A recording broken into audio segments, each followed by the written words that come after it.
Salut tout le monde, c'est Hugo et aujourd'hui on va voir quelles sont les différences entre l'iPhone 13 Pro et l'iPhone 14 puisque effectivement vous l'aurez sûrement remarqué mais il n'y a pas une grande différence de prix entre ces deux appareils.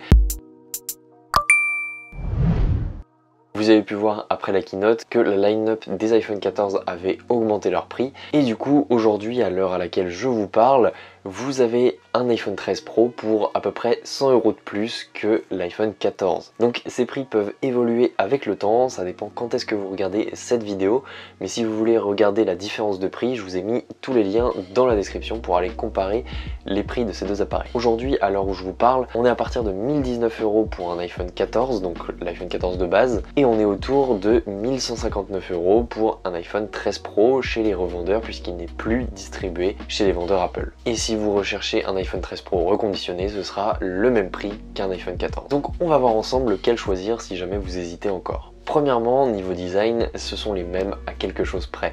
Effectivement, vous avez des bords sur les côtés en acier inoxydable pour le 13 Pro et en aluminium pour le 14. Les objectifs photo à l'arrière du smartphone sont au nombre de 3 pour l'iPhone 13 Pro et de 2 pour l'iPhone 14. D'ailleurs, en passant, ils sont bien plus imposants sur l'iPhone 13 Pro que sur l'iPhone 14. En ce qui concerne l'écran, que ce soit en technologie ou en apparence, il y a qu'une seule différence pour cet écran, c'est le taux de rafraîchissement adaptatif à 120 Hz qui est appelé ProMotion.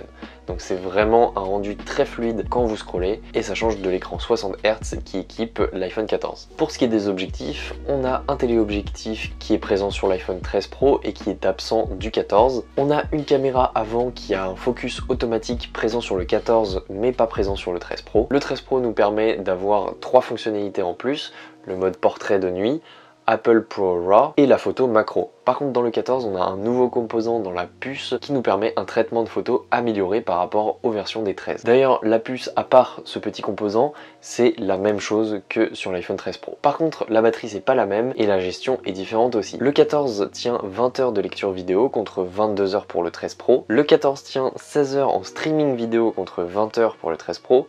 Et le 14 tient 80 heures en lecture audio contre 75 heures pour le 13 Pro. Niveau stockage, le 13 Pro sera disponible en version 1 Tera, en plus des versions 128 Go, 256 et 512 qui sont aussi disponibles pour le 14. Sinon, niveau poids, le Pro est plus lourd de 30 grammes, donc on peut imaginer que ce sont les poids des objectifs. Et enfin, niveau sécurité, on a 2 composants en plus dans le 14 qui nous permettent de détecter des accidents de voiture par exemple.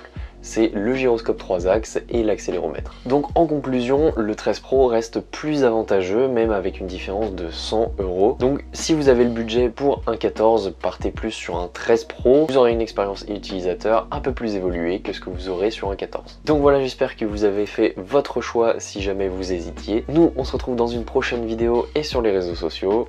Salut tout le monde!